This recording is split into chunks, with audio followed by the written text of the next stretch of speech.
Este es el ovario. Mira, el ovario tiene una corteza, que sería todo esto. Que aquí médula no aparece, sería ya esta parte de acá, ese pedacito. En la corteza, todo esto se denominaría estroma. O sea, el estroma son las células o todo el tejido que conforma la corteza. En la corteza van a haber unos folículos. Los folículos, cuando veamos la teoría, verán que hay 4 tipos de folículos. Folículo primordial, folículo primario, secundario y folículo de Graf. En algunos libros hablan de terciario, pero de Graf queda mejor. Pues estos son los folículos, estos de aquí. Estos son folículos primordiales. Ahora les explico por qué un folículo primordial. Bueno, aumentemos.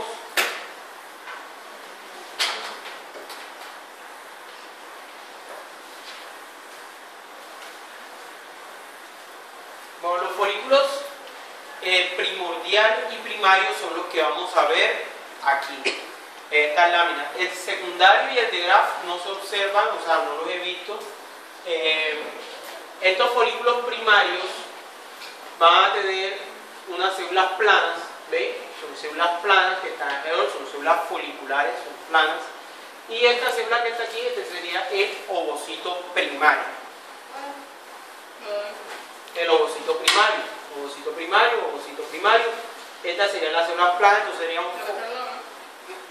Este es un vaso. Esto también es, eso no. Ahora vamos a buscar un folículo primario. Este es un folículo primario. ¿Qué característica tiene?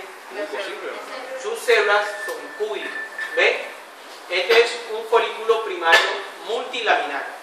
Hay dos tipos de folículos primarios. Folículos primarios que tienen una sola capa de células cúbicas y folículos primarios que son multilaminares, que serían varias capas de células cúbicas. El de una capa sería unilaminar y el de múltiples, de varias capas sería multilaminar. Este folículo, ya las células ya no se llaman células foliculares, sino se llaman células granulosas. Este también sería el ovocito primario, ahí todavía sigue siendo primario. Bueno, ¿qué más podemos observar aquí? Las células que rodean a un folículo primario, secundario y de Graf, el primordial no, estas células se llaman células de la teca, T-E-C-A, células de la teca. Esas son células del estroma que se modificaron y se transformaron en células de la teca, que hay dos tipos, teca interna y teca externa. Bueno, otra cosa que tiene el ovario, antes que se me olvide, se dan cuenta que aquí estas células son un poquito diferentes. ¿Ven? Son más cúbicas y son más rosadas en comparación con la del estroma. Estas células que están acá son las células que van a formar parte del cuerpo lúteo.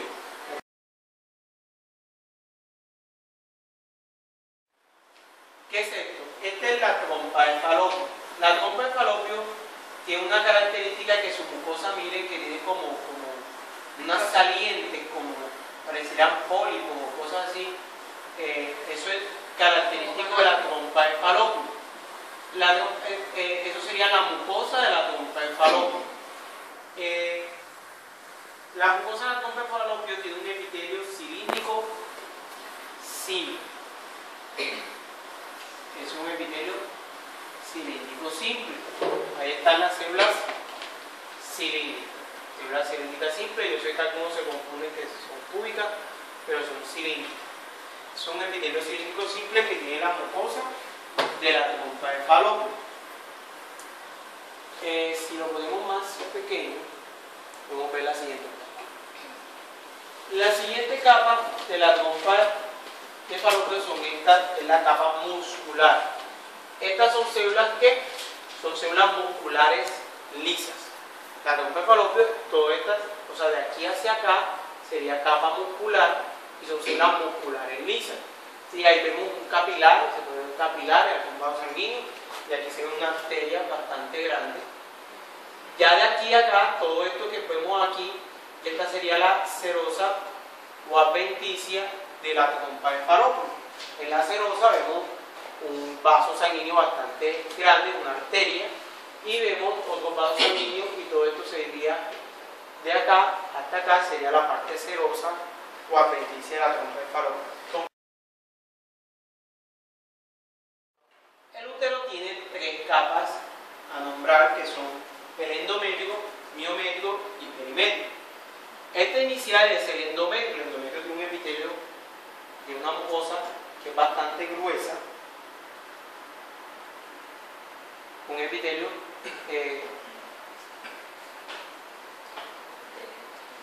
cilíndrico simple, que tiene la parte de la mucosa. La mucosa sería todo esto, o sea, el endometrio sería toda la mucosa, todo este endometrio sería de aquí hacia más abajo, para mostrar aquí lo observo. Todo esto sería el endometrio. El endometrio, como pueden ver, tiene unas glándulas, que son glándulas endometriales, que ven que parecen como si tuvieran unos dientes, que estuvieran dentados. Todas estas son glándulas endometriales. Estas glándulas endometriales también tienen un epitelio que es cilíndrico simple, o también se llaman glándulas uterinas. Todas estas son glándulas endometriales, glándulas uterinas. Si yo bajo más hacia acá, siguen habiendo muchas más glándulas. Ven que el endometrio es bastante grande. Toda esta sería la capa exactos funcionales. Ya acá abajo ya sería la capa basal. O sea, las glándulas más que todo están en la capa funcional, o sea, la que se desprende. Y acá hacia abajo estaría la capa basal. Ven que ya no están las glándulas esas, sino hay túbulos glandulares que son más. ¿Cuál es esa? Todo eso estos son túbulos glandulares. Y todo esto sigue siendo el endometrio. Debajo del endometrio estaría el miometrio, que sería de aquí hacia abajo. Estos son células o musculares lisas, o sea, fibras musculares lisas. Acuérdense que el miometrio está constituido por tres capas musculares lisas. Pueden ver que hay de diferentes, hay unas que aquí que van hacia allá, luego vienen otras, y más abajo hay más fibra muscular. Ven que la capa es bastante gruesa, hay algunas capilares por ahí. Todo esto es miometrio, y ya aquí hacia abajo ya sería este último pedazo, esta última capita. De aquí hacia acá sería el perimetrio. Entonces hay tres capas, lo que sería el endometrio, el miometrio, que es una capa bastante gruesa, y el perimetrio, que sería la última. El cuello uterino, por ejemplo, aquí ustedes ven un epitelio plano, estratificado, no queratinizado, que el cuello uterino tiene dos epitelios. Mírenlo aquí, este es el epitelio plano, estratificado, queratinizado de la mucosa. ¿Por qué? Porque el cuello uterino tiene un epitelio que está cerca de la vagina, que es un epitelio plano, estratificado, no queratinizado, y el que está cerca a la parte uterina, un epitelio cilíndrico simple, como el endometrio. Si nos movemos, aquí vemos las diferentes criptas. Todo esto sería ya la mucosa. Vemos aquí, esta sería la parte cilíndrica, parecida a la del endometrio como tal. Todo esto sería endometrio. Vemos las glándulas. Estas son glándulas, vemos que son diferentes. Las otras glándulas tenían forma como de cierre. La parte glandular, esta es la parte del miometrio, ven que son células musculares lisas.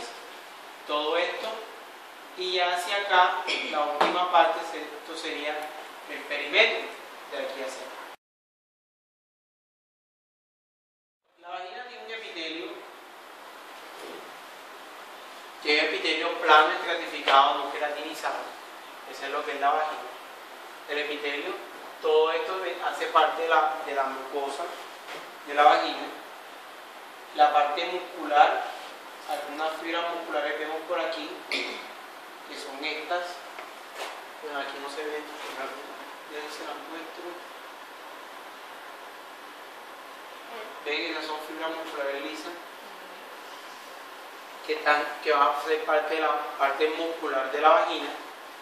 Y por último las adventicias, que tampoco se ve ahí, que es un tejido conjuntivo laxo.